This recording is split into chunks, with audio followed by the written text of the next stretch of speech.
निज स्वरूप की भूल, सत्य स्वरूप की भूल, ऐसी ऐसी चीज़ें हमको सुनने को मिलती हैं। निज स्वरूप क्या होता है, सत्य स्वरूप क्या होता है, क्या सत्य का कोई स्वरूप होता है?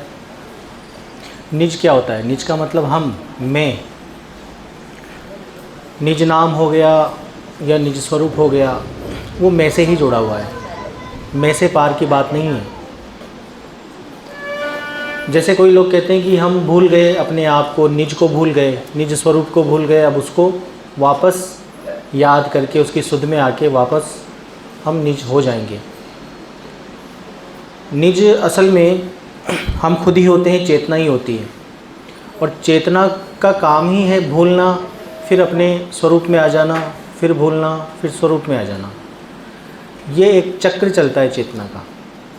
चेतना अपने परम चैतन्य स्वरूप से उतरते उतरते उतरते परम स्थूल स्वरूप में आती है, फिर वापस परम चैतन्य स्वरूप में चली जाती है। इसी को परम शून्य से परम शून्य की यात्रा कहते हैं। तो निज स्वरूप तो हमेशा भूलेगा, फिर अपने को याद करेगा, फिर भूलेगा, फिर अपने को याद करेगा। तो निज स्वरूप का भूलना और भूल गए और वापस निज स्वरूप की पहचान कर लेना मुक्ति नहीं है।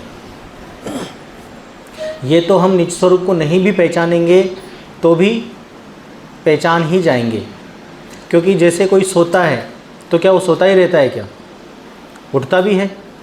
और जो उठता है क्या वो उठा ही रहता है क्या? सोता भी है। ऐसे ही निज स्वरूप अपने स्वरूप को भूल जाता है तो भूला ही नहीं रहता, वापस अपने स्वरूप को पहचान भी जाता है। लेकिन जो पहचान जाता है वो क्या पहचाने ही रहता है? नहीं, वह अपने स्वरूप को वह भी भूल जाता है। तो अपने स्वरूप को जानना फिर भूल जाना, जानना और फिर भूल जाना, यही तो असली आवागमन है, यही तो चक्कर है। इसी चक्कर में तो हम उलझे हुए हैं। यही परम शून्य से परम शून्य की यात्रा है, इसी से निकलना है। अब कई लोग निज स्वरूप को सत्य स्वरूप समझ लेते हैं और वो कहते हैं कि सत्य स्वरूप को हम भूल गए, जैसे ही हम उसकी सुध में आएंगे वापस जान जाएंगे। सत्य का कोई स्वरूप नहीं होता। पहली चीज़, स्वरूप उसका होता है जिसकी देह होती है, जिसका शरीर होता है। जिसकी देह और शरीर ही नहीं, जो देह और शरीर से मुक्त है सदा के लिए, सदा से था है, उसका कोई स्वरूप नहीं है। इसलिए परमात्मा को स्वरूप अतीत कहा गया है, जो स्वरूप से सदा अलग है। तो सत्य के आगे स्वरूप लगा देना ही गलत है। सत्य का कोई स्वरूप नहीं होता। निजता का स्वरूप हो सकता है, परता का स्वरूप हो सकता है। निज से पर अपने आप खड़ा हो जाता है। अगर निज शब्द का आप प्रयोग करोगे तो आपसे भिन्न भी कोई और होगा, कुछ और होगा, वो पर होगा। इसीलिए कई संप्रदाय निजनामी चल पड़े हैं तो कई संप्रदाय परनामी चल पड़े हैं। निज और पर का आपसी गहरा संबंध है। परता के बगैर निजता नहीं हो सकती, निजता के बगैर परता नहीं हो सकती। परता मतलब दूसरा, पर व्यक्ति। तो निज स्वरूप और पर स्वरूप दोनों ही बंधनदायक हैं, दोनों ही बांधने वाले हैं। इसीलिए जब भी हम कहीं सुने कि हमको निज स्वरूप को याद कर लेना है, निज स्वरूप की तरफ बढ़ना है, तो निज स्वरूप की तरफ बढ़कर और उसको याद कर लेने, उसकी सुध में आ जाने से कोई लाभ नहीं मिलने वाला, क्योंकि ये मुक्ति का मार्ग है ही नहीं। ये तो स्वतः ही हम जान जाते हैं, कई बार, अनंतों बार हम जाने हैं और अनंतों बार हम भूले हैं। ये तो केवल सोने उठने जैसी चीज़ें हैं। जैसे हम सोते हैं तो उठ जाते हैं, उठते हैं तो कब तक उठे रहेंगे, फिर सो जाते हैं। तो निज स्वरूप का काम यही है, भूलना फिर पहचानना, फिर भूलना और फिर पहचानना। तो निज स्वरूप के चंगुल से हमें बाहर आना चाहिए और सत्य को पहचान कर सत्य से जुड़ना चाहिए। देखिए, हमने कभी भी सत्य को नहीं पहचाना। जब भी कोई सत्य को पहचानेगा समझो पहली बार ही पहचान रहा है, उसके पहले कभी सत्य को पहचाना ही नहीं। जब सत्य को आप पहचान लोगे तो फिर उसके बाद तुम्हारी मुक्ति तय है, और मुक्ति के होने के बाद तुम वापस असत्य नहीं बन सकते, या फिर तुम मिट ही गए तो तुम्हारा वापस उदय नहीं होगा। इसलिए सत्य को हम भूले ही नहीं। हम सत्य की संतान है ही नहीं, सत्य से उत्पन्न हुए ही नहीं हम, तो सत्य को भूलेंगे कैसे? हम असत्य हैं, असत्य के ही सागर में डुबकियां लगा रहे हैं। और पहली बार जब हम सत्य से जुड़ेंगे तब हमारा मिटाव होगा, और हमेशा के लिए मिटाव होगा। इसका मतलब ये चीज़ साइकिल में नहीं है, चक्र में नहीं है ये चीज़ कि आप सत्य को पकड़ लोगे तो फिर भूल जाओगे, फिर पकड़ लोगे फिर भूल जाओगे। सत्य के साथ ऐसा नहीं होता। सत्य की पहचान एक बार हो गई तो समझो ये प्रथम बार हुई है और यही पहचान आपकी अंतिम बार हुई है। सत्य के साथ प्रथम और अंतिम नहीं लगता है, लेकिन जब भी आपकी पहचान हुई समझो कि ये पहली बार है और उसके बाद आपको दोबारा पहचानने की आवश्यकता नहीं है, क्योंकि यही बीज आपको मुक्त कर देगा। आपके पहचानने की शुरुआत हो गई सत्य को, सत्य के गुणों को पहचान लिया आपने, बस समझो कि आपका काम हो गया, बीज डल गया। बीज डल गया तो बस अब मुक्ति हो गई, मुक्ति का सर्टिफिकेट आपको मिल गया। परमात्मा समर्थ होता है। परमात्मा जब हाथ पकड़ता है तो फिर कभी नहीं छोड़ता। संसार में ही नहीं, कहीं भी किसी भी पुरोधा को पकड़ लीजिए, किसी भी मसीहा को पकड़ लीजिए, किसी भी गुरु को पकड़ लीजिए, वो हाथ पकड़ेगा फिर छोड़ेगा, फिर पकड़ेगा फिर छोड़ेगा। ये जीव की आदत ही है। लेकिन सत्य जब हाथ पकड़ता है, ये शब्दों में समझा रहा हूँ मैं कि सत्य जब हाथ पकड़ता है, इसका मतलब कि सत्य की सुध में आ गए एक बार आप, तो फिर कभी नहीं छूटोगे। यहाँ पथभ्रष्ट कोई नहीं होता। जैसे योग भ्रष्टता का नाम सुना होगा, कई जगह आप जाते होंगे, कई पंथों में तो कहते होंगे कि इसका नाम खंडित हो गया, भ्रष्ट हो गया, ये पथ से भ्रष्ट हो गया, ये गुरु विमुख हो गया, ये ऐसा हो गया, वैसा हो गया। सत्य के साथ ये सारी घटनाएं नहीं होती। सत्य से जुड़ गए बाप, मतलब जैसे आप किसी मेले में जा रहे हो, जो जिम्मेदार बाप होगा, सही बाप होगा, वो अपने बच्चे को गुम होने देगा? नहीं होने देगा। और बच्चा गुम गया तो गलती किसकी है? बच्चे की नहीं है, बाप की गलती है। और सत्य से समर्थ जैसा समर्थ कोई है नहीं। तो सत्य ने तुमको एक बार पकड़ लिया तो बच्चे कौन है? मतलब अबोध तो हम ही हैं। तो फिर जिम्मेदारी किसकी होगी? तो पूर्ण जिम्मेदार, शाश्वत रूप से पूर्ण जिम्मेदार सत्य है। लेकिन कब है वो? अपनी जिम्मेदारी को शाश्वतता से, अमरता से, पूरे पूर्णता के साथ सत्य ने हमेशा निभाया है। और ऐसा नहीं कि ये कर्तापन है उसका, ये उसका गुण है कि जो भी सत्य से जुड़ता है उसके आकर्षण से कभी भी वह वापस दूसरे रास्ते नहीं जाता, वो पथभ्रष्ट कभी भी नहीं होता।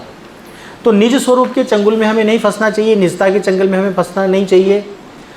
कई लोग कहते हैं कि न तो माया मरती है न मैं मरता है।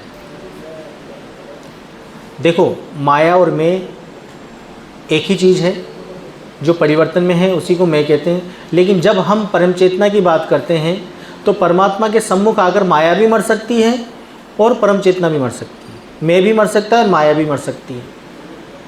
लेकिन जब हम सम्मुख आएंगे ही नहीं तो न तो मैं मरेगा ना माया मरेगी। तो मैं और माया को दोनों को ही साबित कर दिया इन्होंने अमर। अमर साबित क्यों किया? क्योंकि इन्होंने सारे दाव पेच अपना लिए। सारे दाव पेच अपना लिए तो इन्होंने देखा, अरे हमारा मैं तो कहीं गिर ही नहीं रहा, अब तो स्टेटमेंट जारी करना पड़ेगा कि माया भी नहीं मरती और मैं भी नहीं मरता। जब माया भी नहीं मरती, मैं भी नहीं मरता, तो मुक्ति का पाठ किसको पढ़ा रहे हो आप? मुक्ति तो मैं से होती है ना, माया से मुक्ति होती है। जब ये मरते ही नहीं है तो मुक्ति का पाठ क्यों पढ़ा रहे हो आप? इसका मतलब आपके पास सॉल्यूशन नहीं है। आपने जितनी भी आपके पीछे का एक्सपीरियंस रहा है, जो भी आपको गुरु ज्ञान देने आता है, तो उसका जो भी पीछे का एक्सपीरियंस रहता है और जो बताता है, तो उसके एक्सपीरियंस में, उसकी साधनाओं में कभी उसको ये अनुभव हुआ ही नहीं कि मैं मर जाएगा। इसलिए उन्होंने ये स्टेटमेंट जारी कर दिया कि माया भी नहीं मरती और मैं भी नहीं मरता। फिर वो एक स्टेटमेंट और जारी करते हैं कि मैं को मारकर हम बड़े मैं को प्राप्त कर लेते हैं, सूक्ष्म मैं को प्राप्त कर लेते हैं, या शुद्ध चेतना को प्राप्त कर लेते हैं, शुद्ध मैं स्वरूप को प्राप्त कर लेते हैं। तो ये नई डेफिनेशन निकाल दी उन्होंने कि शुद्ध मैं स्वरूप क्या होता है, शुद्ध आत्मा क्या होती है। शुद्धता के साथ अशुद्धता अपने आप जुड़ी हुई है, सिक्के के दो पहलू हैं ये। शुद्धता जहाँ है वहाँ अशुद्धता अपने आप है। शुद्धता के साथ आप अशुद्धता लेकर बैठे हो, ज्ञान के साथ आप अज्ञान लेकर बैठे हो। तो अगर ये कहे कि मैं को शुद्ध कर लो, आत्मा को शुद्ध कर लो, तो ये सब परिवर्तन की बातें हैं। जब भी अशुद्ध होगी वापस शुद्ध होगी, शुद्ध होगी तो अशुद्ध होगी। अशुद्ध होगी तो अपने आप मतलब प्रोसेस है, बाय डिफ़ॉल्ट प्रोसेस है नेचर का कि वो आपको शुद्ध कर देगी थपेड़े दे देकर। जैसे कोई कर्मठ होता है, कर्मठ कर करके एक अच्छे जगह पहुंच जाता है, वो अमीर हो जाता है, फिर वो आलसी हो जाता है। इतना पैसा कमा लिया फिर वो आलसी हो गया, आलसी हो गया तो वो कर्महीन हो जाता है, फिर कर्महीन हो जाता है तो उस पर फिर विपन्नताएँ आती है, अभाव आते हैं, तो फिर क्या होता है, वो कर्मठ होता है। तो ये भी साइकिल है। तो हर चीज़ की एक साइकिल चलती है आपके जीवन। कभी कभी ये साइकिल क्या है, एक जन्म चलती है, एक जन्म में ही 3-4 साइकिल घूम जाते हो आप। कभी कभी क्या है 4-5 जन्मों में एक साइकिल घूमती है, इसलिए हम इसको ढंग से पकड़ नहीं पाते। लेकिन सारा खेल किस में हो रहा है, चक्र में हो रहा है, वर्तुल में हो रहा है। तो शुद्ध अशुद्ध के चक्कर में भी हमें नहीं फंसना है। परमात्मा शुद्धातीत है, शुद्ध अशुद्ध के पार है। शुद्ध अशुद्ध ये सब गुण हैं तत्व के, तत्व ही शुद्ध होता है, तत्व ही अशुद्ध होता है। तो क्या तो आप शुद्ध चैतन्य स्वरूप में आओगे और क्या ही आप शुद्ध आत्म स्वरूप में आओगे। जहाँ शुद्ध लगा दिया आत्मा के आगे वो भी मन ही हो गया, चेतना भी मन ही हो गई। तो निज स्वरूप चेतना ही होती है और चेतना का मिटना ही मुक्ति है, क्योंकि चेतना नहीं तो ये सारा बवंडर मचा रखा है। सुख का आभास कौन करता है, चेतना। दुख का आभास कौन करता है, चेतना। आनंद का आभास कौन करती है, चेतना। तो ये सारे ही खेल जितने भी रचे जा रहे हैं चेतना के आभास के इर्द गिर्द रचे जा रहे हैं। हम सब आभास स्वरूप हैं, हम एहसास के पुलिंदे हैं। चेतना का अगर मूल स्वरूप निकाला जाए, मूल गुण निकाला जाए उसका, तो उसका है एहसास। हर चीज़ जब हम देख रहे हैं, सुन रहे हैं, खा रहे हैं, पी रहे हैं, सब एहसास ही तो कर रहे हैं। अब इसी एहसास को जब हम इन्वेस्ट करते हैं परमात्मा के गुणों में, तो यही एहसास फिर हमारा धीरे धीरे स्थिर होकर मिटने लगता है।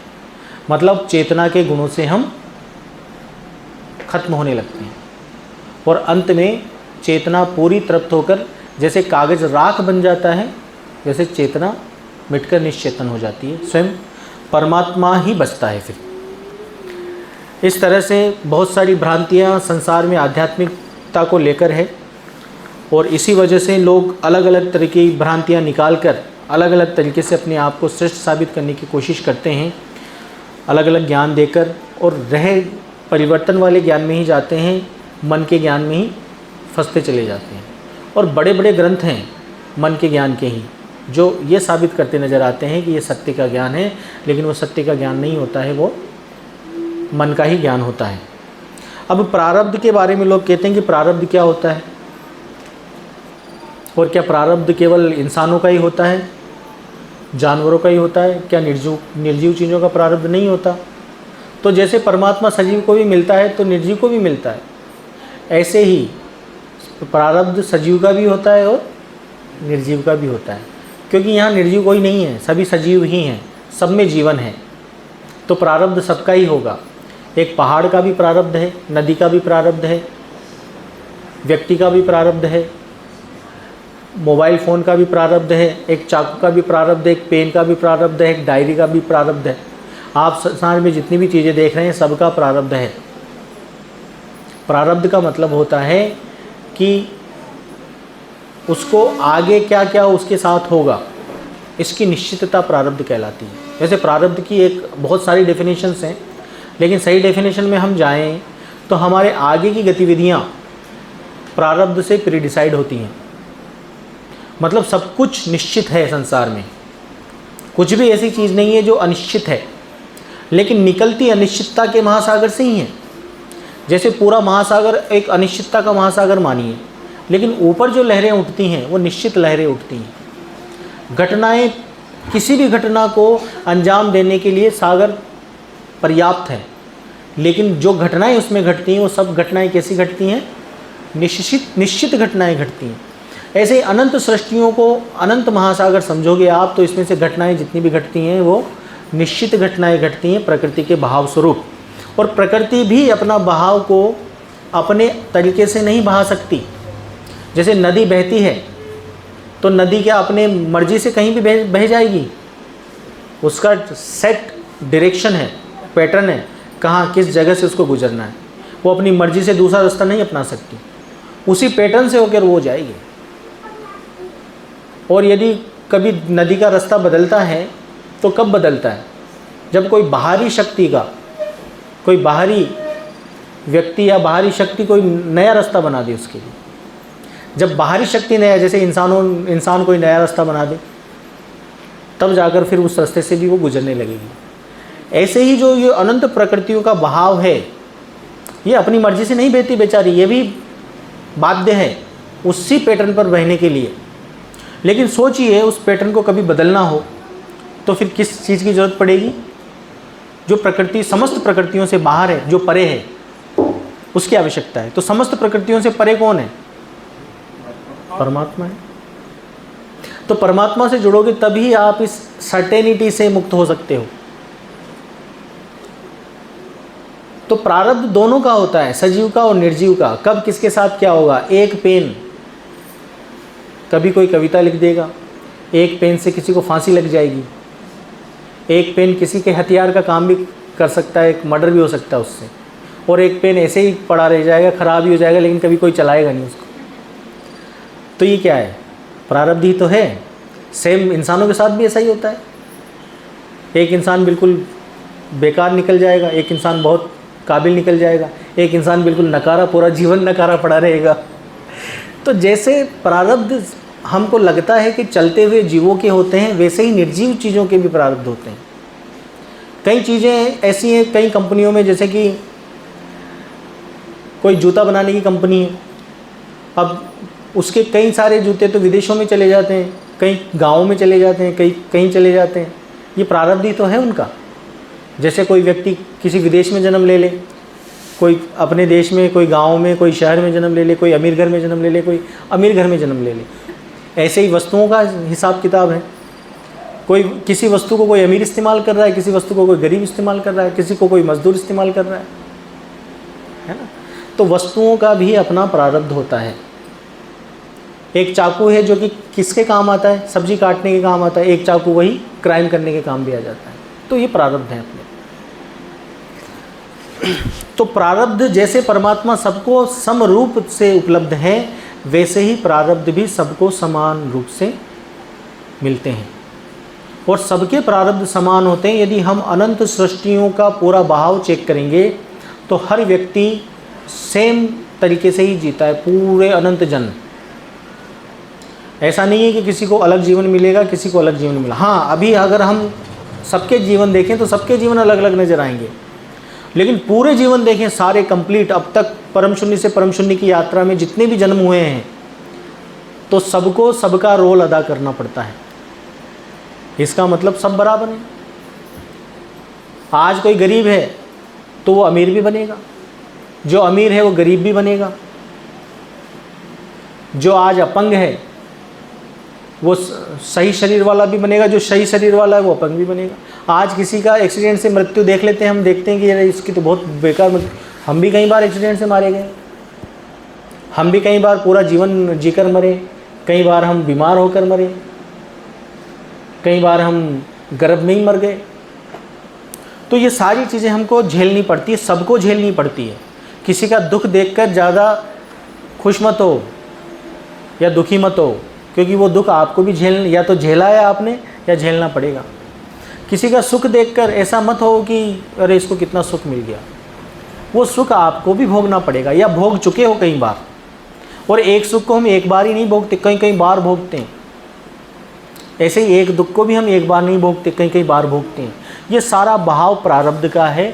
सजीव और निर्जीव को बराबर तरीके से प्रारब्ध का उपभोग करना पड़ता है। तो हर एक अणु परमाणु का प्रारब्ध होता है। तो ऐसा हमें कभी नहीं समझना चाहिए कि प्रारब्ध केवल इंसानों का ही होता है। परमात्मा निधर्म है और निरपंथ है। परमात्मा का कोई धर्म नहीं होता। धर्म हमेशा चेतना बनाती है, इंसान बनाते हैं, पैगंबर बनाते हैं, मसीह बनाते हैं। तो जो भी पैगंबर होते हैं, मसीह होते हैं, वो तो जीव ही हैं, चेतना ही है। तो चेतना ही धर्म बनाती है, फिर उनको लोग फॉलो करते हैं। कई लाख लोग फॉलो किया, करोड़ों लोगों ने फॉलो किया तो वो धर्म बन गया, लाख लोगों ने फॉलो किया तो वो पंथ बन गया। और हर पंथ की एक विचारधारा होती है, और विचारधारा तत्व ज्ञान से ही जुड़ी होती है, इसीलिए उसको क्या कहा जाता है? विचारधारा।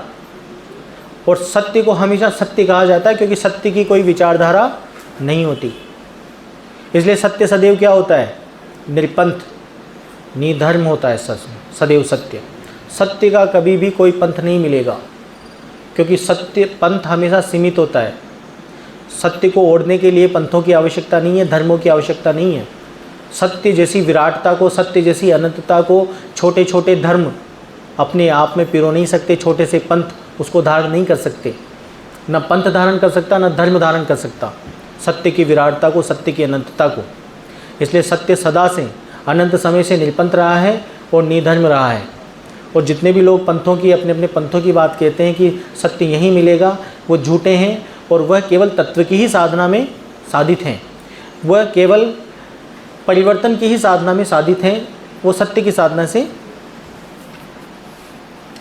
अभी अनभिज्ञ हैं। देखो, कई लोग कहते हैं कि सब रूठ जाए जगत में, लेकिन गुरु नहीं रूठना चाहिए, है ना। मतलब गुरु की इतनी इतनी महिमा करते हैं लोग कि सब रूठे पर गुरु ना रूठे। गुरु रूठ गया तो पता नहीं क्या हो जाएगा, है ना, कि गुरु रूठ गया तो हमारा तो पूरा ही कई जन्म बर्बाद हो जाएंगे। असल में हमारे अनंत जन्म पता है क्यों बर्बाद हैं?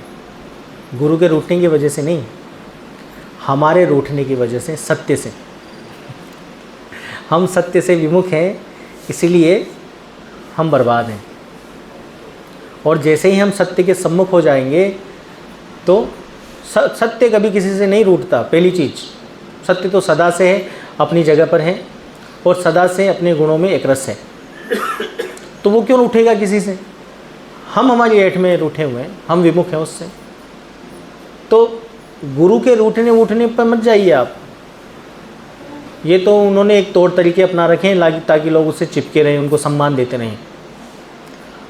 सत्य से मत रूठो आप, सत्य से सदैव जुड़े रहो। वैसे तो जुड़ने का चांस मिलता नहीं है, अनंत जन्मों में मार्गदर्शन ही नहीं मिल पाता, या सही समझ या अमृत विवेक ही नहीं मिल पाता, तो सत्य की पहचान ही नहीं होगी, तो सत्य के सम्मुख तो कैसे होगे आप?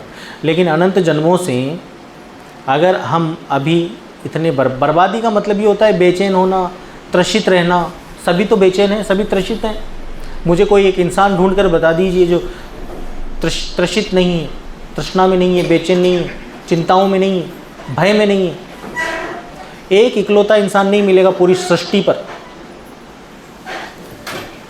तो बर्बाद ही है, इसी को तो बर्बादी कहते हैं। आबाद थे कब आप लोग? कभी कोई आबाद था ही नहीं।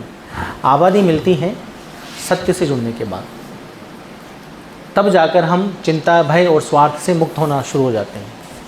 और जब चिंता और भय, स्वार्थ से मुक्त होना शुरू हो जाते हैं तो समझो कि फिर सत्य ने हमें अपनी कृपा देना शुरू कर दी। तो ये गुरु रूठने उठने की चीज़ों में आप अपने आप को परेशान मत करो, अपने आप को गुलामी की ओर अग्रसित मत करो।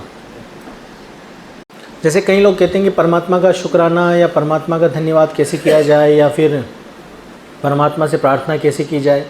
तो एक ही गुण है इसका, निशब्द को देखिए आप।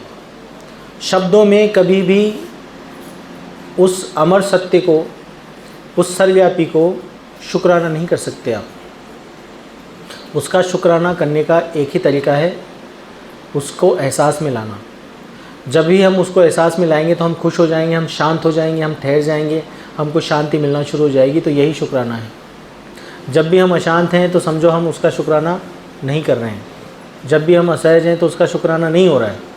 अगर उसका शुक्राना करना है आपको तो शब्दों में तो कभी शुक्राना आप कर ही नहीं सकते, असंभव है, शब्द सीमित हैं। ऐसे ही उसको नमन भी आप शब्दों से नहीं कर सकते। कोई भी शब्द का इस्तेमाल करके उसको नमन नहीं किया जा सकता। उसको एहसास करके ही, रोम रोम में एहसास करके ही उसका नमन होता है। प्रार्थना भी निशब्द ही घटती है, शब्दों में कभी कोई प्रार्थना नहीं घटती। जितने भी शब्द हैं वो शब्द सब अधूरे हैं। और क्या प्रार्थना करोगे परमात्मा से, उसको सब पता है। हमको प्रार्थना हम इसीलिए तो करते हैं ना कि उसे सुनाना नहीं है मुझे दुख क्या है। प्रार्थना इसलिए की जाती है कि उसका समाधान मिले, दुख जो है हमारा उसका समाधान मिले। अब समाधान बोलने से नहीं मिलेगा। तुम कितने दुख सुना लो, चाहे पड़ोसी को सुना लो, चाहे भगवान को सुना लो, जिसको तुम भगवान समझते हो, लोग आपकी कमज़ोरी का मजाक ही उड़ाएंगे, फ़ायदा नहीं मिलेगा तुमको, समाधान उसका नहीं मिलेगा। समाधान मिलेगा निशब्द होकर परमात्मा का एहसास करने से। जब परमात्मा का एहसास करोगे तो जहाँ जहाँ से जो जड़ें हैं आपके दुख की, उन छोटी छोटी जड़ों को भी निकाल निकाल कर, कुरेद के निकाल कर सब समाप्त कर दिया जाएगा। अभी सच्चे सुख का लोगों को पता ही नहीं है, वो झूठे सुख की तरफ भाग रहे होते हैं।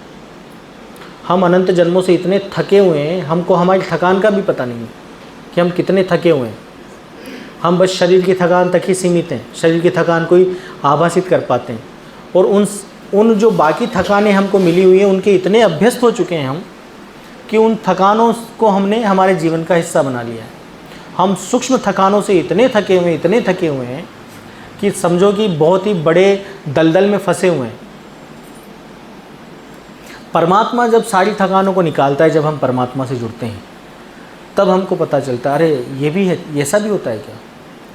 तो जिन सुखों को हम सुख समझ रहे हैं, असल में सुख है ही नहीं। वो हमारी दृष्टि इतनी बाधित कर दी गई है कि हम गलत चीज़ों को ही सुख मान रहे हैं। असल में सुख का एक बूंद भी अभी तक नहीं मिलती सत्य के बगैर। जब वो सुख मिलना शुरू होता है, जो सत्य का सुख मिलना शुरू होता है, तब हम अपने आप, हमारा माइंड ये सारे झूठे सुखों को नकार देता है।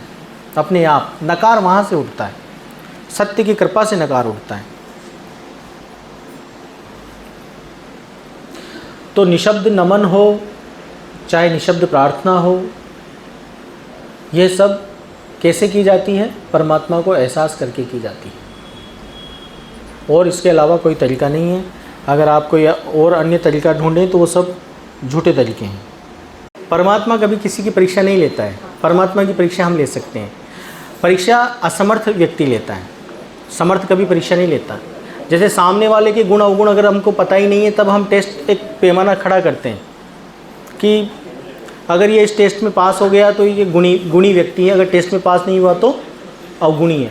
क्योंकि हम उसके अंदर झांक कर नहीं देख पा रहे हैं कि इसमें गुण है या अवगुण है। जैसे कोई भी एग्ज़ाम होता है, कॉम्पिटिटिव एग्ज़ाम होता है, तो उसमें परीक्षा क्यों ली जाती है? क्योंकि वो झांक कर नहीं दे सकते कितना इंटेलिजेंट है। तो कुछ प्रश्न उसके सामने दिए जाते हैं, एक पैमाना खड़ा किया जाता है कि हाँ इन प्रश्नों को ये कर देगा तो हम मान लेंगे कि ये इंटेलिजेंट है। क्यों उनको ये सब परीक्षा का पैमाना खड़ा क्यों करना पड़ा? क्योंकि वो असमर्थ है, वो जान नहीं सकते सामने वाला कितना काबिल है। लेकिन क्या परमात्मा के पास काबिलियत की कमी है किसी को जानने के लिए? तो क्यों परीक्षा लेगा? वो परीक्षा कभी भी नहीं लेता। वो उल्टा वो तो सपोर्ट और करता है कि अभी कमज़ोर, इसको थोड़ा मजबूत करो। कमज़ोर को मारते नहीं है वो कि तेरे बेटे का सर काट के दिखा।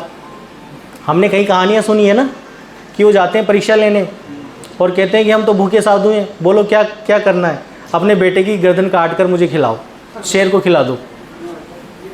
हाँ, तो बेटे की गर्दन काट के ले रहे हैं वो परीक्षा के नाम पर, बेचारे की प्रताड़ना कर रहे हैं, उसका शोषण कर रहे हैं।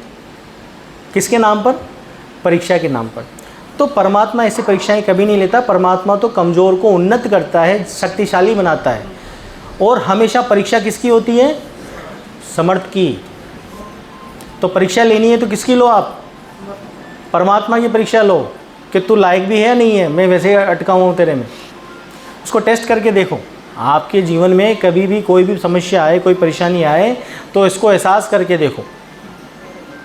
न चली जाए तो देखना आप, अनंत समय से वो कभी फेल नहीं हुआ है परीक्षा में, इसलिए वो समर्थ है। फेल हम हो जाते हैं। किस में? हमारी परीक्षा में नहीं, उसकी परीक्षा लेने में फेल हो जाते हैं हम। हम तो वैसे ही फेल हैं। हमारी कोई परीक्षा ले ले तो क्या पास हो सकते हैं हम? ऐसी ऐसी परीक्षाएं हैं कि कभी पास नहीं हो सकते, कोई जीव पास नहीं हो सकता। तो परमात्मा क्षमता देकर उसको आगे बढ़ाता है, नहीं कि उसकी परीक्षा लेता है। परीक्षा हमें समर्थ की लेनी चाहिए। समर्थ की परीक्षा लेने का मैंने बताया ना, समर्थ से जुड़ो। मार्गदर्शन से आपको पता चलता है कि परमात्मा के क्या क्या गुण हैं। उन गुणों, जब भी कोई परेशानी आए तो उस गुण से जुड़कर देखो। आप उस गुण को समर्पित करके देखो अपनी समस्या को। जैसे कोई हम काम करना चाहते हैं, हमें भय आ रहा है तो निर्भय हो जाओ। तो नहीं हाँ, निर्भय होकर देखो। निश्चित होने भी एक हाँ। करना है। लेकिन उस निश्चिंतता को ठहरा कर देखो, ऐसे नहीं कि 1 सेकंड के लिए निर्भय होकर फिर कम से कम आप देखिए कि किसी के जीवन पर बन आई, मरने ही वाला है 2-3 दिन में, तो कम से कम उसको पूरे दिन भर तो निर्भय रहना पड़ेगा। तो पूरे दिन भर निर्भय रह गया तो उसकी जान बच जाएगी। तो जब तक वो समस्या नहीं जाती है उस गुण परमात्मा के गुण पर टिका रहेगा। हाँ, समस्या बहुत तीव्रतम तरीके से जाती है अगर वो जुड़ जाता है तो परमात्मा से। और परमात्मा अभी तक कभी किसी परीक्षा में फेल नहीं हुआ है। वो हम ही उस स्थिति में टिक पाते हैं। हाँ। अब जब भय आ रहा है तो हम भय के ही ज़्यादा चिंता हाँ, क्योंकि अनंत जन्मों से हमारी प्रैक्टिस किसकी है? भय की, चिंता की है। जीते जी का मरना और मरने के बाद जीने का मतलब क्या है? देखो, जीते जी मरना तो ये होता है कि परमात्मा के पूर्ण सम्मुख हो गए तो फिर आप परमात्मा संचालित हो जाते हो, आप फिर खुद नहीं चलते हो। जैसे कि नदी होती, नदी में एक तो जीवित इंसान तैरता है, एक मरा हुआ इंसान तैरता है। तो मरे हुए इंसान को कौन तैराता है? नदी। ऐसे ही जब आप जीते जी मर जाते हो तो आपको कौन चलाता है? परमात्मा। जब आप परमात्मा संचालित हो जाते हो तब तो आप जीते जी मर जाते हो। और मरकर वापस जीना, ये तो जन्म हो गया ना। हाँ, जन्म हो गया, मतलब आप मर गए, डेथ हो गई आपकी और आपका कहीं जन्म हो गया, तो ये मरकर वापस जीना होता है। क्योंकि मरकर वापस कोई जीता नहीं है। अगर सत्य से जुड़कर मरता है तो वो कभी जीता नहीं है। हाँ, तो जीते जी मरा तो फिर कभी भी वो जिएगा नहीं, वो मर ही गया। फिर परमात्मा के सम्मुख जो हो गया फिर वो मर गया। कुंडलिनी जगाने का मतलब होता है कि ध्यान शक्ति से हमारे जो स्वादिष्ठान चक्र होता है और जो हमारा मूल कमल होता है उसके बीच में एक सांप नुमा कुंडलिनी बैठी रहती है। तो ध्यान, जैसे ही हम ध्यान करते हैं तो वो जो सांप जो है, सांप नुमा जो बैठी रहती है, वो सीधा होने की कोशिश करती है। ऐसे ऐसे वो ऊपर जाने की कोशिश करती है हमारे स्पाइनल कॉर्ड से, हमारी जो पीछे हड्डी होती है उससे ऊपर जाने की कोशिश करती है। तो ऊपर जाने की कोशिश करती है तो हमको झटके लगते हैं। ध्यान में जैसे बैठते हैं तो कुंडलिनी के कभी कभी झटके लगते हैं। तो कई लोगों ने तो इन झटके लगने को ही बिल्कुल वो समझ लिया कि हमको तो गजब के अनुभव हो रहे हैं, हम तो बिल्कुल आध्यात्म जगत के पुरोधा हो गए हैं। तो वो झटके, जो भी ध्यान करता है ना उसको कुंडलिनी झटके मारती है। और जब ध्यान करने के बहुत ही ज़्यादा परचंपर होते हो तो कुंडलिनी एकदम से सीधी हो जाती है। जब एकदम से सीधी हो जाती है तो यहाँ बिल्कुल प्रकाश नज़र आता है सूर्य की भांति, क्योंकि वो रास्ता खुल गया और अब यहाँ पर क्लैरिटी आ गई आपको, है ना। अब कुंडलिनी जगने की जब कोशिश करती है और अब उसको क्या है कि आपने जगा लिया, यदि उसको सबसे पहले तो प्रोसेस होता है जगाने का। जगाने के प्रोसेस में ही बहुत बड़ी मुसीबत है, क्योंकि इतनी आसानी से वो जगती नहीं है। निरंतर अभ्यास करते रहना होता है आपको ध्यान का। अब ऐसा नहीं है कि वो जग गई तो अल्टीमेट हो गया, अब बैठेगी ही नहीं वो। अब वो बैठने की तैयारी करना शुरू करती है यदि आपने ध्यान को निरंतर नहीं रखा तो आप ध्यान को निरंतर रख नहीं पाते। एक अनुभव कर लिया आपने, आपको मज़ा आ गया, अब क्या करते हो, वो कुंडलिनी वापस बैठने की कोशिश करती है। जब वो बैठने की कोशिश करती है वो बहुत पीड़ादायक होता है, उठने में भी पीड़ादायक और बैठने में भी पीड़ादायक। इसलिए कुंडलिनी को कभी नहीं जगाना चाहिए। इसलिए कुंडलिनी जगाने के प्रोसेस में कई लोग या तो पागल हो गए हैं, या बहुत गहरे डिप्रेशन के शिकार हो गए हैं, या कईयों ने सुसाइड कर लिया है। कुंडलिनी में ये 3 चीज़ें बहुत लोगों में पाई गई हैं। बड़े बड़े दिग्गज लोग भी बहुत गहरे डिप्रेशन के शिकार पाए गए हैं कुंडलिनी जगाने की प्रोसेस के अंदर। अब कुंडलिनी शांत करने का मतलब होता है कि कुंडलिनी जो होती है उसको छेड़खानी कर ही नहीं रहे, हम तो सर्वव्यापी से जुड़ गए। सर्वव्यापी से कुंडलिनी को क्या रस चाहिए होता है, वो हमारे शरीर का रस पी रही होती है, ठीक है। और जैसे वो सीधी हो जाती है तो वो सारा रस ऊपर फेंक देती है यहाँ पर, मतलब हमारे मस्तिष्क को फेंक देती है। वो पीती नहीं है तो हमको बड़ा मज़ा आता है। तो उस रस को पीकर कई लोगों ने कहा है कि हमको तो बड़ा आनंद आया, लेकिन वो क्षणिक होता है, वो वापस नीचे जाता है। नीचे जाता है तो जितना आपको आनंद मिला है, स्मेक की तरह स्मेक पी लेने के बाद क्या होता है, थोड़ा सा जो भी नशा करते हैं तो उनको बिल्कुल आकाश खुला हुआ नज़र आता है अपना। जब वो फिर छोड़ते हैं तो क्या होता है, पागल की तरह हो जाते हैं, डिप्रेस्ड हो जाते हैं। ऐसे ही कुंडलिनी के साथ है, अगर निरंतर अभ्यास में आप नहीं रहे, उसको निरंतर, या तो उसको ध्यान चाहिए या अमृत चाहिए, आपके शरीर का ब्लिस चाहिए, दोनों में से एक दो उसको। वो तो डाकिनी है, मतलब उसको चाहिए दो आप, या तो ध्यान दो या रस दो शरीर का। तो आम आदमियों का रस पीती है और जो ध्यानी है उनका ध्यान पीती है। अब एक भी चीज़ छोड़ी, इधर कुआ और इधर खाई। और परमात्मा की साधना करने के बाद क्या होती है, वो शांत होकर वो कुंडलिनी लगभग मृत समान हो जाती है, वो रस नहीं पीती है आपका। और फिर वो रस किसके काम आता है, आप ही के काम आता है। और फिर वो रस आपके शरीर में बिल्कुल मधुरता तो लाता ही है, और लेकिन उसके लिए आपको क्या प्रयास करने की ज़रूरत नहीं पड़ती। फिर वो हमारा रस नहीं पीती, वो मर गई। शांत होने के बाद वो मर जाती है। और अन्य साधनाओं में जैसे मंत्र का जाप करोगे, ध्यान करोगे, उनमें क्या है, वो एक्टिवेट रहती है, उसको ऊर्जा मिल रही है, तो उछल कूद मचाती है वो। और जब आप शांति से सर्वव्यापी की साधना करते हो तो धीरे धीरे उसको खुद को तृप्ति मिलके वो भी शांत होकर मर जाती है। तो परमात्मा, वही तो कह रहा हूँ कि हम मोटे दिमाग से सोचते हैं, लेकिन परमात्मा अनंत जगहों से आपको सपोर्ट कर रहा होता है, आपके सेलुलर लेवल से लेकर ब्रह्मांडीय लेवल तक आपके लिए क्या क्या कर रहा होता है आपको पता भी नहीं चलता। इस तरह से काम होता है। ठीक है। सहज दान क्या होता है? सहज दान, सहज का मतलब होता है निरंतर, और दान का मतलब होता है देना। सहजता को निरंतरता से ही जोड़ा जा सकता है। जो निरंतर है वही सहज है। निरंतर का मतलब कंटिन्यूअस नहीं होता। इंग्लिश में कंटिन्यूअस शब्द है और हिंदी में निरंतर है। लोग निरंतर को कंटिन्यूअस समझ लेते हैं। निरंतर का मतलब होता है निरंतर, जिसमें कोई अंतर ना हो, कांस्टेंट हो, सदा से। तो निरंतर जो दान है वही सहज दान होता है। तो निरंतर दान किस चीज़ का कर सकते हैं हम? धन का नहीं हो सकता निरंतर दान, सेवा का भी निरंतर दान नहीं हो सकता। फिर निरंतर दान होगा किस चीज़ का? जो सहज दान नहीं, कल्याण की भावना भी एक शाब्दिक भावना हो गई। निरंतर दान यही है कि जब जैसे ही हम परमात्मा से जुड़ते हैं तो हमसे कल्याणकारी वाइब्रेशंस निकलते हैं, वो अपने आप निकलते हैं बाय डिफ़ॉल्ट, और वो निरंतर निकलते हैं, जो कि वैश्विक ही नहीं ब्रह्मांडीय कल्याण के काम में आते हैं। उसी को सहज दान कहा जाता है। सहज का मतलब कई लोग ठीक से नहीं समझ पाते। कई लोग तो सहज का मतलब ऐसा समझ लेते हैं कि धीरे ढीला, है ना। सहज का मतलब कांस्टेंट होता है, निरंतर होता है। जो चीज़ निरंतर है वही सहज है। जो रुक रुक के आए वो सहज नहीं है। वो तो सहज असहज, सहज असहज, वो किसका हिस्सा है? परिवर्तन का हिस्सा है। तो सहज दान परमात्मा से जुड़कर ही आप कर सकते हो, क्योंकि परमोदत्त कौन है? सबसे बड़ा गिवर कौन है? सबसे बड़ा गिवर वही हो सकता है जो अमर करता है, जो ठहरा हुआ है, जिसका खजाना कभी खाली नहीं हो सकता। वही परमोदत्त कहलाता है, अमर दानी, सदा से देने वाला। उसी को दातार बोलते हैं, अमर पूर्ण दातार बोलते हैं। और जब उससे जुड़ते हैं हम, तो वो हमें क्या लेने वाला बनाता है? हमें भी क्या बनाता है? वो दातार बनाता है और सहज दानी बनाता है। अनंत सृष्टियों में सहज दानी वही होता है जो परमात्मा से जुड़ता है। वही सहज दान कर सकता है, बाकी कोई सहज दान नहीं कर सकता, क्योंकि सहज मतलब निरंतर और दान मतलब देने वाला।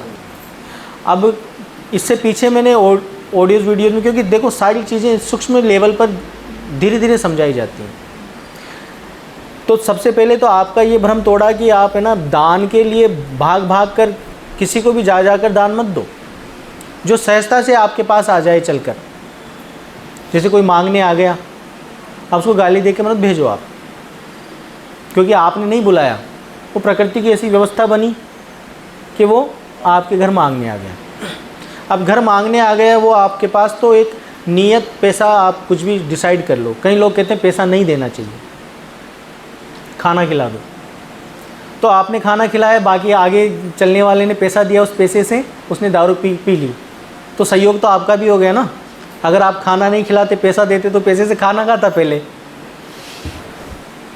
है ना। तो इस चक्कर में मत पड़िए आप। ये आपका खेल नहीं है कि आपको पैसा देना है या खाना खिलाना है। असल में दान का सही उपयोग होगा या गलत उपयोग होगा, ये लेने वाले पर निर्भर नहीं करता, ये देने वाले पर निर्भर करता है। देने वाले की पूंजी कैसी है? अगर देने वाले की पूंजी परमात्मिक है तो सामने वाले के हाथ में जाएगा तो वो कल्याणकारी सिद्ध होगी। हम हर व्यक्ति को अंदर से नहीं पढ़ सकते कि ये कैसा है, क्या इस्तेमाल करेगा क्या नहीं करेगा, लेकिन हम अपने आप को तो जानते हैं ना। तो हम कैसा पैसा कमाते हैं, अगर सामने वाले को दोगे वैसा पैसा तो वो वैसा ही काम करेगा। तो दान देने के लिए सबसे पहले अपने आप को सुधारो, अपने धन को परमात्मिक बनाओ। परमात्मिक धन कौन सा धन होता है?